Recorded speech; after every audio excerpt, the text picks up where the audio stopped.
Hello viewers, welcome to the channel. ಇವತ್ತು ನಾನೊಂದು ವಿಷಯ ತಿಳ್ಕೊಂಡೆ, ಒಂದು ವಿಚಾರದ ಬಗ್ಗೆ ಮಾತಾಡೋಣ ಅಂತ. ಏನು ಅಂತಂದರೆ ತುಳಸಿ ಗಿಡದ ಬಗ್ಗೆ.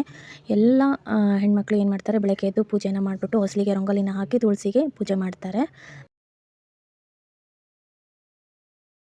ನಾನು ಅದೇ ಥರನೇ ದಿನ ಪೂಜೆನ ಮಾಡ್ತಾಯಿದ್ದೆ. ಬಟ್ ನನಗೊಂದು ವಿಚಾರ ಗೊತ್ತಿರಲಿಲ್ಲ. ನಾವು ಚಿಕ್ಕವರಿದ್ದಾಗ ನಮ್ಮ ಮನೆ ಎದುರುಗಡೆ ಒಬ್ಬರು ಏನು ಮಾಡ್ತಾಯಿದ್ರು ಅಂದರೆ, ಫಸ್ಟು ನೀರನ್ನ ಗಿಡದ ಮೇಲಿಂದ ಚಿಮುಕ್ಸ್ಬಿಟ್ಟು ಆ ನಂತರ ಆ ನೀರನ್ನ ಕುಡಿತಾಯಿದ್ರು ತೀರ್ಥದ ರೂಪದಲ್ಲಿ. ಇದು ಏನಕ್ಕೆ ಅಂತ ನಾನು ಚಿಕ್ಕವಳಿದ್ದಾಗ ಅಷ್ಟು ಅಬ್ಸರ್ವ್ ಮಾಡಿರಲಿಲ್ಲ. ಬಟ್ ಮೊನ್ನೆ ನಾನು ನಮ್ಮ ಮನೆ ವಿಚಾರ ಬಗ್ಗೆ ಮಾತಾಡ್ತಾ ಇರಬೇಕಾದ್ರೆ ಒಬ್ಬರು ಹೇಳಿದರು, ಪಾಸಿಟಿವ್ ವೈಬ್ಸ್ ಬರಬೇಕು ಅಂತಂದರೆ, ವಾಸ್ತು ದೋಷ ಇದ್ದರೆ ಇದೆಲ್ಲದಕ್ಕೂ ಪರಿಹಾರ ತುಳಸಿನ ಮನೆ ಮುಂದೆ ರೈಟ್ ಸೈಡಿಗೆ ಇಡಬೇಕು ಅನ್ನೋದು ಅವರು ಹೇಳ್ತಾಯಿದ್ರು. ಆ ಟೈಮ್ನಲ್ಲಿ ಏನು ಅಂದರೆ, ಪೂಜೆ ಮಾಡೋ ಪದ್ಧತಿ ಹೇಗೆ ಅಂತ ವರ್ಣನೆ ಕೊಡಬೇಕಾದ್ರೆ ಈ ಒಂದು ಕಿವಿ ಮಾತನ್ನು ಹೇಳಿದರು. ಏನು ಅಂತಂದರೆ, ಫಸ್ಟು ಹೆಣ್ಮಕ್ಳು ತುಳಸಿ ಪೂಜೆ ಮಾಡಬೇಕಾದ್ರೆ ನೀರನ್ನು ಏನು ಮಾಡಬೇಕು ಅಂತಂದರೆ, ನೀರನ್ನ ಮೇಲಿಂದ ತುಳಸಿ ಗಿಡದ ಮೇಲಿಂದ ಅರ್ಗೆ ಥರ ಬಿಡಬೇಕಂತೆ. ಆ ನಂತರ ನಾವು ಆ ಗಿಡದ ನೀರನ್ನು ಹಿಡ್ಕೊಂಡು ತೀರ್ಥ ರೂಪದಲ್ಲಿ ಸೇವನೆ ಮಾಡಬೇಕಂತೆ.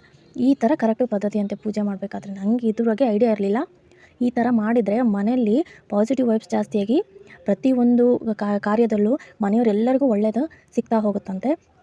ಅವ್ರು ಈ ಒಂದು ಕಿವಿ ಮಾತನ್ನು ಹೇಳಿದ್ದು ನನಗಂತೂ ತುಂಬಾ ಖುಷಿ ಇದೆ. ಯಾಕಂದ್ರೆ ನಂಗೆ ಇದ್ರ ಬಗ್ಗೆ ಐಡಿಯಾ ಇರಲಿಲ್ಲ. ನಾನು ಈ ವಿಚಾರ ನಿಮ್ಮೊಟ್ಟಿಗೆ ಹಂಚ್ಕೊಳ್ಬೇಕು ಅಂತ ಅನ್ನಿಸ್ತು. ಅದಕ್ಕೆ ಈ ವಿಡಿಯೋ ಮಾಡ್ತಾಯಿದ್ದೀನಿ. ಈ ಇನ್ಫಾರ್ಮೇಷನ್ ನಿಮಗೆಲ್ಲ ಇಷ್ಟ ಆಗಿದೆ ಅಂತ ಅನ್ಕೊತೀನಿ. ಮತ್ತೊಂದು ವಿಡಿಯೋದಲ್ಲಿ ಸಿಗೋಣ. Thanks for watching. ಬಾಯ್.